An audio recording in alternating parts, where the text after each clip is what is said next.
I'm Alex, and I run the NPO program here, the not-for-profit program at Paperform. I'm here with Mario Trigueros, the managing director at the Pachamama Alliance, who is an organization doing some amazing things and a mission and ideology that hits close to home for me personally. Um, so as you know, Mario, I've been doing a bit of research and digging into your organization. But for the Paperform community and anyone else viewing, could you just give a bit of a quick statement on the formation, the people, and the ideology behind your organization, the Pachamama Alliance? Sure. So the work began about 25 years ago in Ecuador, and it began it didn't begin with any kind of ideal, any plans to do anything. At some point, it would be fun to talk about the sort of more mystical ways that this began, but fundamentally, a group of people, an indigenous tribe in the deep in the rainforest of Ecuador, made an alliance with somebody out there who had friends in the global north, and they saw the extraction and oil development that was happening in their territories, in particular upstream from where they were in the incredible Pastasa River. And they just saw the devastation that was happening. And lots of tribes did, and lots of tribes were mobilizing efforts to resist. They would sometimes kill oil drillers. They were lobbying their governments. They were trying anything that they could do. But this tribe reached out to the global north to find allies to help them, and they managed to reach um, John Perkins, he was in the Peace Corps at the time nearby, Bill and Lynn Twist, and they formed a motley group of people. They didn't have any intentions of doing this kind of work. They weren't particularly looking for work. But the indigenous people there asked for help, and they spoke to the importance of that region. And the Twists and John, luckily, were deeply inspired, and it began. And for the first 5 years, it was a partnership to really support their work and their preservation and their territory and their culture. And eventually it became very clear that the pressures on them could not just be fought in Ecuador and could not just be fought with one oil company at a time. There was clearly a cultural element happening, and they gave us a charge for what they say was to change the dream of the modern world. They saw that our consumerism, our relationship to nature, that was at the heart of what was causing the crises that they were facing. And so what they said is, this is great partnership, let's continue, but you really have to go home and do the work at home. And that really became what Pachamama Alliance is today. Part of our work is down doing advocacy, indigenous and rainforest advocacy in the Amazon. And the other half is educational and activist work in the global north to really get at the heart of what is causing the pressure down there. Yeah, so it's that factor of not only giving the support, but also trying to change the ideals and beliefs of I guess us back in the Western world, which is really the heart root cause of it. So you wouldn't say that it's a factor of stopping these corporate companies and the damage, the colossal damage that they're doing to the rainforest. It's more so looking at where does the problem really lie, back a step, where can we approach this from another angle, which is, and it's rarely sort of done. That's rarely the approach, isn't it? It's rarely giving the educational material so that people can look and say, oh, okay, what I'm doing now, my beliefs, the materialistic beliefs, consumption greed is an issue. How do we change that? Positively. And I mean, don't get me wrong, the oil companies have a lot to account for. Like, there is pressure that's needed. And especially when you form relationships with indigenous people, you get this realization that there's so much that we have forgotten as people in the quote unquote modern world. There's so many ways that they actually live in a way that feels far more natural. And so a ton of what our work is remembering, because of the work that the partnership that we have with them, remembering kind of our true nature. And our true nature is that we need each other. Our true nature is that we are part of a living system that is Mother Earth. And when we become alienated to that, it actually allows so much hurt and destruction. It is. It's a sad time, really. Um, so Pachamama translates to World Mother or Mother Earth, and obviously there are these amazing things being done by your organization to focus on not only how to change this, but also change the ideals and the connection of the modern world to Mother Earth. But what about, so I think it was the Anchois tribe. They're the tribe that reached out, and this is sort of the building blocks and the formation for the Pachamama Alliance. Of course, all this work's being done to save the rainforests, Mother Earth. Is there any programs or support in place to salvage their culture and their way of life? Of course, it feeds into that, but could you just elaborate a bit on the connection there between the Pachamama Alliance and those Amazonian tribes? Yeah, no, there's a ton of work that goes into them protecting their territory and thereby themselves. A lot of NGOs usually start with their own agenda. We want to protect this area, or it's usually we want to protect this area, and there happen to be indigenous people there. So let's make allies. I don't mean to disparage that model, but like, we didn't start like that. We started with relationships with people. And what we would hear from them are things like, I've got to go to a government meeting and I don't know how to get to the city. They need taxi fare. They need a place to stay when they're in the city. And most NGOs don't pay for that. They want to pay for, a big campaign, a big action. So a ton of the work that we do is just so that they can actually organize and mobilize with each other. So we actively support what they're called federations. They're basically the indigenous nations there. They've formed councils for each nation. We keep the lights on in those places. And this is money that they get money from the UN and from different places, but those tend to be for kind of very surgical campaigns. We support them to meet together, to travel together. We have bought them radios so that they can communicate with each other. We have supported them developing their own independent airline, and it sort of can be counterintuitive. Roads are one of the most destructive things that can happen in a rainforest. Roads bring trucks and loggers and miners. So one of the key things is to never allow roads into the deep territories of the rainforest, which means that you need airstrips and you need airplanes. And so we support them with, that's one of the ways that they really protect their territory, is supporting the running of airlines and airstrips and whatnot. So a huge chunk of our work is actually supporting them to support themselves with these campaigns. And there's a huge campaign we're doing right now called the Sacred Headwaters Initiative, which is entirely to make a huge region of the Amazon independent and autonomous and free from any kind of extraction or development of any kind, and independently run by the indigenous people there. Again, a huge effort and way that we support the folks there to protect their culture.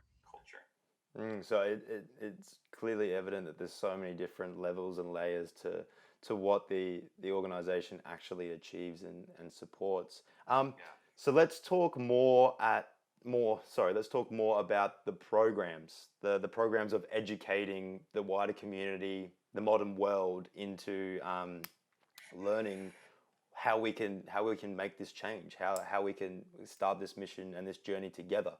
If you could elaborate a bit more on the programs supported and given by your organization, that would be awesome. Sure. So there's the advocacy work that happens in Ecuador and Peru, and on the other side, as you pointed out, are a whole suite of programs that we've got, and they're kind of twofold. One is to just wake people up to our lifestyle and our impact, and what's possible when we wake up. Um, you know, at least in the United States, much of us have this sense of separation from each other. We live on blocks where we don't know our neighbors. We shop and eat to make ourselves feel good. And, obesity runs rampant, depression runs rampant. And our first thing is to simply wake people up to what we call the trance of the modern world that we're in, that we think we need to buy, we need to attain, we need to get something, and that will fill this vacancy we have in our hearts and really in our souls.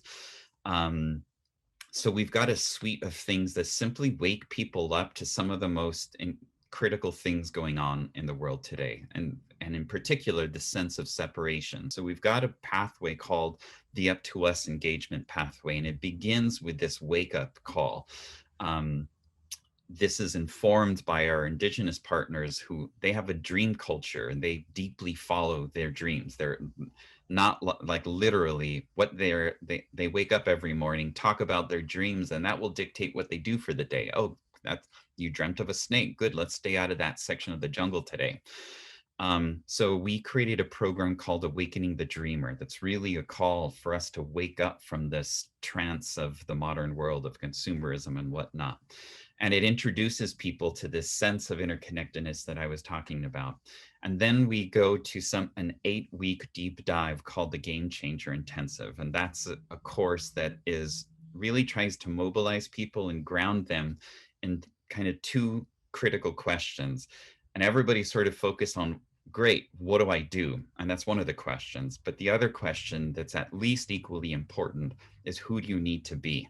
Who do you need to be? And what do you need to do to really change the game and create a world that works for all? So half of that 8 weeks is focused on things like cultivating our sense of story, developing a sense of grounded optimism, cultivating a sense of our interconnectedness with nature. And then we pivot to political things of democracy, climate change, and inequality. From there, we mobilize people into communities and action trainings where we train them on organizing, we support local communities, where we really get them on the ground, bringing all of these things together into ways that people can actually protect their communities and take action in their communities. Yeah, and it's that thing. That's where change is gonna start, is from us. And it's funny that the further we've evolved, the more we've become disconnected, and especially from the planet, which is the most important thing in our life because it provides us with everything. It is it's extremely sad, and I think personally traveling a lot around the world and just seeing the devastation, beautiful beaches that are just littered, um, but with no care. And there's also that factor of the locals that aren't educated as well, in the senses, growing up, they would throw away fish scales or throw away bones, and then now there's this mass production of plastics and metals. So throwing that away, there just needs to be more education in the sense of everywhere, every part of it. So I appreciate what you guys are doing immensely, and it's something that, as I said, really hits close to home, being someone that's grown up immersed in nature and always out there. Now, something that I am super eager, of course, working here at Paperform, I do need to ask these questions, is how do we assist you? How do we assist the Pachama Alliance in, sorry, the Pachamama Alliance? I'll never be able to pronounce that correctly on the first go. How do we assist you in the journey and in the mission and what you're trying to change? And how can we, in a sense, another question, I guess, better support what it is, the great work that your organization is doing? Thank you. I'll start with this, which might be, nonprofits are used to sort of putting things together with duct tape and like glue, whatever, we don't have a lot of money. And so, we tend to use kind of, I don't know, outdated or ugly, like there are a whole bunch of ways where we tend to not be terribly technical. We don't have a ton of resources to spend on flashy platforms. And you and all of those things, the flashy platforms or elegant systems, give credibility to people. So I can't help it if I go to a defunct website for an organization that I think does really amazing work. I can't help but think, well, they couldn't really be doing that much if they can't even have a decent form or a decent website. So the fundamental thing is that you make a level of professionalism and polish and engagement that builds a sense of trust with the people that we want to reach. You give us credibility. We were using forms in the past that just are ugly. They're just hideous. And I'll be honest, the first thing was the layout. It just gives a sense of beauty and I think it sets people at ease in a way that we want them. We don't want technology to be in people's faces. We want it to be natural and invisible so that when people fill out a form, it's not a pain in the butt. It isn't an eyesore. It's simple, it's elegant, it's just another way of engaging in the online world. So the first thing that I feel like you do is you've got a beautiful platform with just the right functionality. So having your platform that's beautiful and elegant and easy to use. I mean, our use of forms has skyrocketed. I was just looking at all of the forms that we've got, and we've got forms in different departments, internally, externally. We use them to assess the impact of our programs on people. So surveys that we ask for folks that integrate with Salesforce internally, we use them for internal surveys and internal questions. We literally use them all over the place.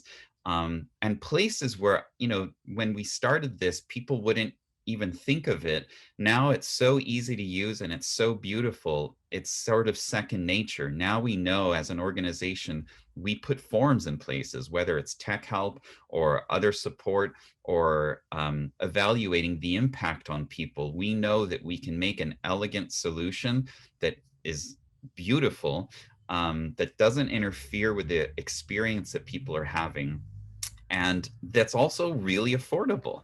I have found, like, I couldn't believe the level of the value that we get from Paperform is absolutely, it enables so much of our work. It is just it's a huge deal. And that's for us is super rewarding to hear. I always tell our users when we hear kind words about not only the platform, the service, the design, the layout, we will get together and we have conversations, and it really hypes us up because here at Paperform specifically, we're like a family. It's a team. We're all constantly connected. We're talking on weekends when we're having time off, and when we hear that people enjoy the work we do, or they loving what we provide, then that's, I mean, that is so rewarding for us, and especially when it's for not for profits, because that sense that we're actually helping someone make quite a change in this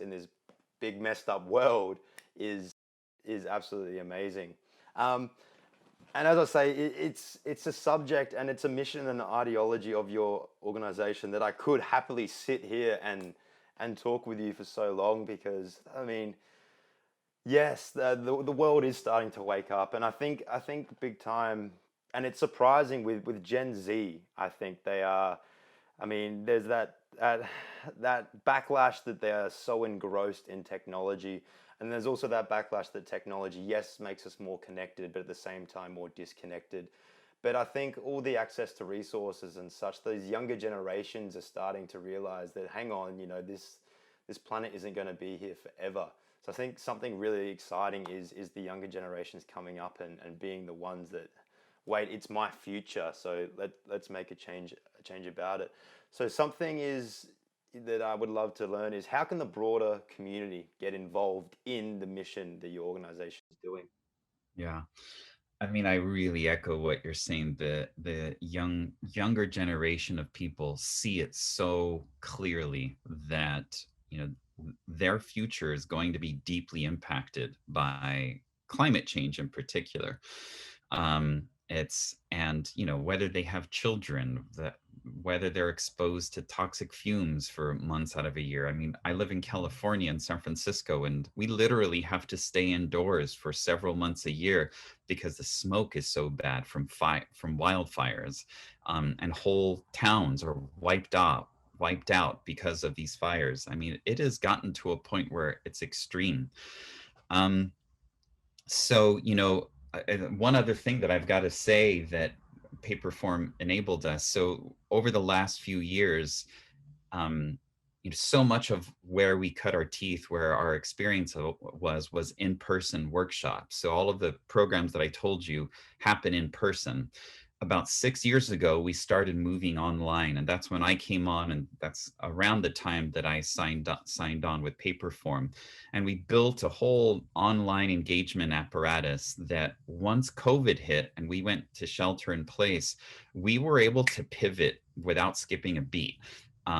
We had the technology, people had been using it, they were comfortable with it, and we were able to move all of that in-person work into an online context super seamlessly. So that's another huge thing. One of the things we're really proud of is we helped people use our online meeting tools.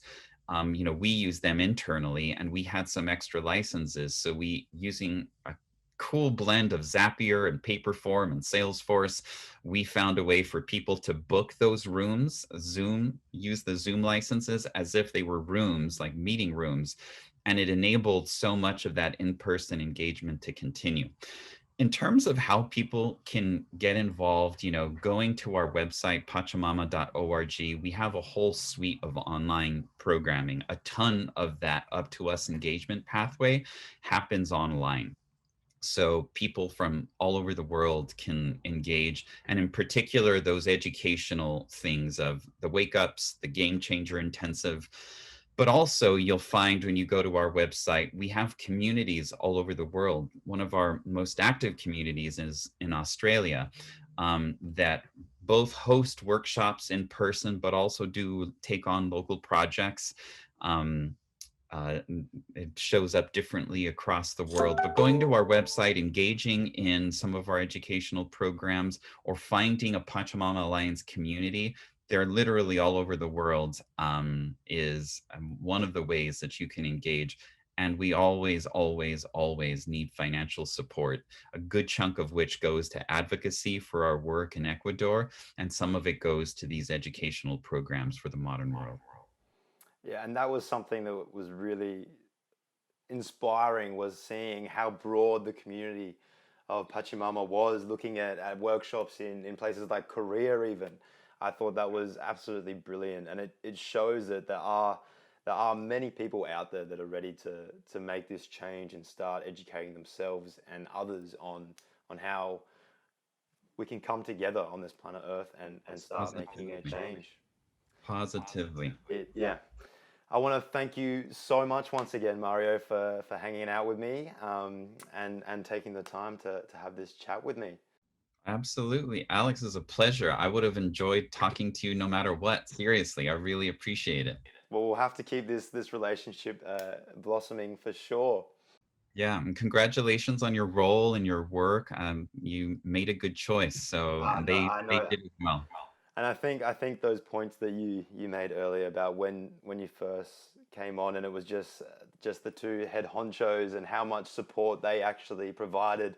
And I've seen from when I joined, at the start of last year, how much work they were putting into it, support wise, not just on the back end, just on looking after their users. Truly inspiring stuff, and coming on board, I could feel that they needed a rest, and they have a rest this holidays, thank God. But they're inspiring people, and they're invoking that work ethic into all of their employees, and it's really, really cool stuff, and I'm very blessed to be in the position that I am. I'm so happy for you. Congratulations. So I'll leave us there. Thank you so much for spending time with me, and we'll keep conversing for sure. All right, Alex, take care. See you, mate.